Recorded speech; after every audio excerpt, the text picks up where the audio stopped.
이재명 대표 올해 들어서 처음으로 어제 대장동 재판에 출석을 했는데 그동안 신속한 윤 대통령 탄핵 심판을 촉구하는 모습과는 다소 달랐다, 이런 얘기들이 나옵니다. 앞서 나온 이재명 대표의 발언과 어제 모습까지 같이 보겠습니다. 헌법재판소는 윤석열 대통령의 파면 절차를 신속하게 진행해 주시기 바랍니다. 그것만이 국가의 혼란과 국민의 고통을 최소화할 유일한 방법입니다. 법은 모두에게 평등한 것입니다. 지금 시국 길어지면 재판 출석 어려워질 거라고 보십니까? 재판 계속 공전되는데 입장 부탁드립니다. 예, 민주당 법률대변인 맡고 있는 이건태 의원님께 여쭤보겠습니다. 지금 예. 여당에서 이런 주장 계속 하고 있거든요. 윤석열 대통령 헌재 심리는 빨리빨리 하라고 하면서 지금 이재명 대표 선거법 항소심 재판 계속 미뤄지고 있다, 이런 얘기를 하는데요. 먼저 우리가 본질에 집중할 필요가 있어요.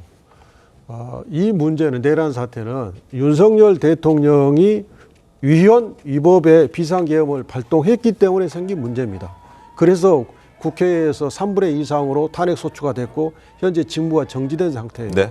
대통령제 국가에서 대통령이 지금 없는 상태예요.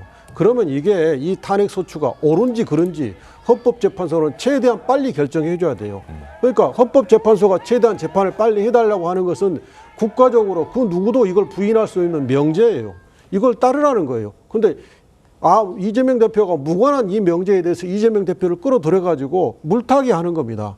이걸 분명히 해야 되고요. 이재명 대표 재판은 지금 절차대로 진행이 되고 있습니다. 네. 네.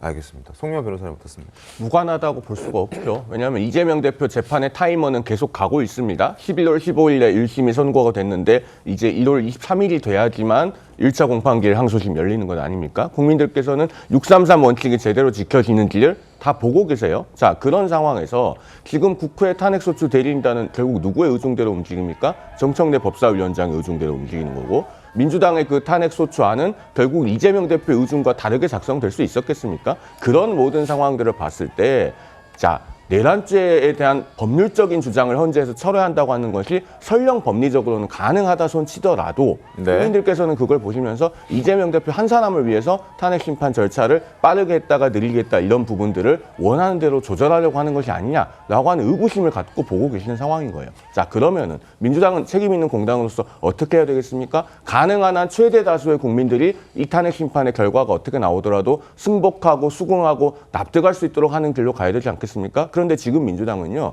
그런 것은 관심이 없고 어떻게 하면 빨리 끝낼까에만 관심이 있어요. 과거에 책임 있는 공당들 같으면 적어도 그렇게 하진 않았습니다. 그 지점을 보면서 국민들께서는 이재명 대표의 선거법 위반 사법 리스크, 위증교사 사건 사법 리스크, 이런 것이 없었더라도 민주당이 저렇게 했을까, 그 부분을 보고 계신 겁니다. 이것은 매우 본질에 해당하는 내용이다라는 말씀을 드립니다. 알겠습니다. 1심 선고가 11월 15일 날 나왔으니까 1월 23일 날 첫 항소심이 열리면 2달 만에 열리게 되는 겁니다. 그리고 사선 변호인도 최근에 이제 선임을 했다고 합니다. 화면 보겠습니다. 첫 번째 이제 기일을 앞두고 이재명 대표 측에서 2심 변호인을 선임했습니다. 이찬진 변호사, 이재명 대표와 사법연수원 동기고요. 그리고 대북 송금 사건도 담당을 했습니다. 그리고 또 하나 위대훈 변호사, 이렇게 두 사람을 지금 선임한 그런 상태입니다. 이 두 사람이 선임되고 난 다음에 이 대표 측 관계자는 이런 목소리를 내고 있습니다. 어떻게든 벌금 100만 원 미만으로 형량을 이끌어내는 게 목표다. 그런데 사실 1심에서 징역 1년, 집행유예 2년, 너무나 중형이 나왔었기 때문에 이게 항소심에서 약간의 어떤 감형이 된다 하더라도 벌금 100만 원 미만까지 갈 수 있겠느냐, 이런 의구심은 좀 들긴 합니다. 어떤 차원에서 저런 목소리가 나왔을까요? 이제 지금 이재명 대표와 관련돼 가지고는 온 국민이 변호사 자격증을 취득한 것처럼 다 잘 알고 있기 때문에 사실 저희는 이제 공직선거법과 관련해 가지고 사실 1심에서 무죄를 예상을 했었죠. 그렇죠. 네. 당시에 민주당은 무죄를 많이 예상했었죠. 하지만 또 반대로 위증교사가 더 오히려 저희는 어려울 거라고 생각했지만 또 반대로 위증교사가 무죄가 나온 거 아니겠습니까? 그 또한 또 논란이 좀 있긴 그래서 했었습니다. 이제 그거 이제 재판부의 결과를 보면 알겠지만 저는 이런 생각을 해봅니다. 만약에 이재명 대표의 항소심에서 무죄가 나온다고 하면 과연 이재명 대표 재판을 그럼 대법까지 또 봐야 된다 이런 말을 저는 할 것 같아요, 국민의힘에서. 그리고 이재명 대표와 지금 윤석열 대통령의 탄핵 심판의 가장 큰 차이점이 뭐가 있냐면, 윤석열 대통령과 관련된 이 헌법재판에는 4월 18일 날 2명의 헌법재판관의 임기가 종료가 됩니다. 네. 그렇게 되면 그때 2명의 임기가 만료되는 분들은 대통령의 추천 모신 거예요. 네. 그렇기 때문에 다시 헌법재판소가 마비될 수가 있기 때문에 4월 18일 이전에 이 헌법재판소에서 탄핵 심사를 결정을 해주는 것이 저는 합당하다고 생각하고, 여기에 대해서는 대다수의 국민들이 저는 동의할 거라고 생각을 합니다. 여기에 대해서도 반대하시는 분들은 그 어떤 결과나 그 어떤 주장에 대해서도 반대할 거라고 생각하고요. 마지막으로 저는 국민의힘에서는 좀 모순이 있지 않나? 예를 들어서 비상계엄은 잘못됐다고 했습니다. 하지만 아직 내란이 확정된 건 아니라고 그래요. 그렇기 때문에 탄핵을 반대한다고 말하고 있습니다. 그러면 탄핵 소추 의결서에서 내란죄 빼주면은 기뻐해줘야 될 일 아닙니까? 오히려 본인들의 뜻대로. 근데 여기에 대해서는 또 반대를 해요. 그러니까 이건 제가 생각했을 때는 어떤 것이든지 간에 사사건건 반대를 하면서 이 탄핵 심판의 절차를 지연시키려고 하는 것이 아닌가, 저는 그렇게 판단하는 것이고, 아무리 그렇게 지연 전략을 한다고 하더라도 4월 18일 이전에는 반드시 탄핵 심사의 결과가 나와야 된다, 저는 그렇게 생각합니다. 네, 지금 여야 모두 지연 전략이다, 아니면 아니다 이렇게 주장이 맞부딪히고 있는데, 민주당 내부 친명 의원이죠, 정성호 의원이 이런 말을 했습니다.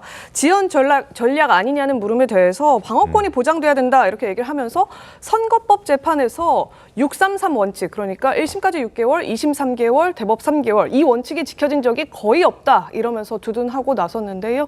이 부분 목소리 들어보겠습니다. 형사 재판은 피고인의 인권 보호라든가 이런 것들이 중요하거든요. 절차가 엄격해야 됩니다. 자꾸 6개월, 3개월 얘기를 하는데요. 피고인의 그 방어권을 보장하지 않은 상태에서 3개월을 끝내는 재판은 없습니다. 당선 무효이 선고된 많은 국회의원 관련 사건에서 그게 지켜진 적도 거의 없어요. 내가 이재명 대표라면 나도 선거법 위반에 대해서 일주일에 2번씩 네. 집중심리 해다오. 네네. 법원에다가. 그래서 최대한 빨리 항소심 끝내다오. 그리고 최대한 빨리 대법원 확정 판결까지 끝내다오. 탄핵과 네. 나의 사법 리스크가 거진 같이 결론이 날 수 있게 해다오. 굉장히 손해인 것 같죠. 무죄라며요. 둘 다. 예, 조홍천 의원 얘기처럼 김채고 의원님, 만약에 결백하다면 집중 심리를 해서 오히려 빨리 끝내달라고 요청할 수 있는 것 아니냐, 이런 주장이 지금 공존하고 있는데 어떻게 보셨습니까? 우리 국민들이 이재명 대표님이 어떤 분인지 잘 알죠. 그럴 가능성은 뭐 마이너스 200%죠. 그리고 더 나가서 이게 선거법 위반 사건이 항소심에 갔을 때 재판이 빨리 진행이 됩니다. 네. 뭐 별다른 절차가 없거든요. 그런데 이재명 대표님 재판은 유독 1심이 11월 15일 날 선고가 됐는데 2심은 2달이 지나서 2달도 더 지나서 1월 23일이죠. 이것은 정말 기상천외한 일이에요. 그 중간에 또 더욱이 그 법원의 휴전기까지 넣고 또 송달 서류를 받지 않는 방법, 또는 뭐 변호인 선임을 늦추는 방법, 여러 가지 방법이 있었던 것 같은데, 하여튼 2달이 지나서 항소심 첫 공판이 열리는 것 자체가 굉장히 이례적입니다. 네. 이런 정도의 기술 가진 분이 그 재판을 빨리 받으려고 하겠습니까? 거기다가 정성호 의원님도 사실은 법률가이신데 지금 방어권 이야기 하잖아요. 네. 아마 지금부터 석 달도 또 피해 나가려고 저런 말씀 하시는데, 대통령에 대한 방어권을 이야기한 적이 있습니까? 저는 이 상황에서 우리 정치 세력 전체가 비교적 좀 공정했으면 좋겠고, 논란의 소지가 없도록 국법 질서가 유지되도록 하는데 좀 최선을 다했으면 좋겠어요. 알겠습니다. 이 의원님, 633 원칙 지켜진 적 없다, 이런 발언은 조금 논란의 소지가 있는 것 아닙니까?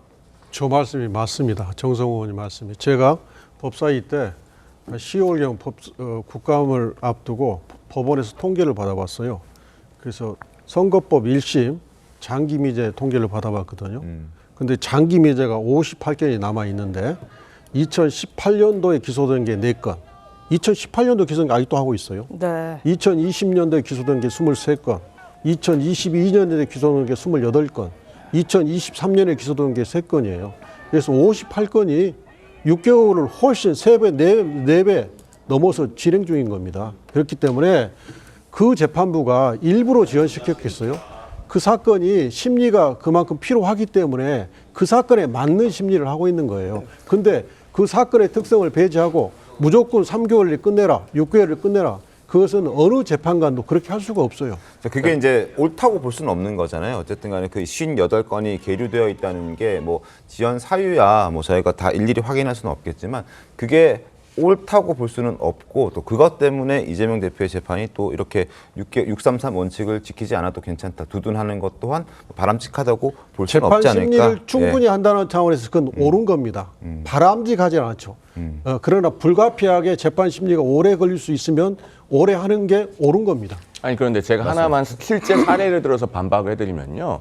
이재명 대표가 경기도지사 신분일 때는 633 원칙이 거의 지켜졌습니다. 이재명 대표가 경기도지사 당선되고 나서 허위사실 공표 및 기권남용 권리행사 방해 혐의로 재판 받았잖아요. 그때 1심 판결이 2019년 5월 16일에 선고가 됐고요. 항소심의 사건이 올라간 게 2019년 5월 27일입니다. 그리고 항소심 판결이 선고된 게 2019년 9월 6일이에요. 정확히 석 달 열흘, 딱 102일 걸려서 판결이 나왔습니다. 그러니까 재판부가 의지를 갖고 하면은 633 원칙 거의 지키는 것이 가능하고 보충해서 말씀을 드리면은 당시에 그 경기도지사 선거법 위반 사건이 1심 증인이 50여 명, 이번에 이재명 대표 선거법 위반 사건도 1심 증인이 50여 명, 두 사건의 사이즈가 비슷하다. 그럼에도 불구하고 항소심이 석 달 만에 판결이 나왔다라는 점까지 말씀드립니다. 알겠습니다. 일단 재판부의 결정을 좀 지켜보고 재판이 흘러가는 상황도 저희가 아주 꼼꼼하게 짚어서 보여드리도록 하겠습니다.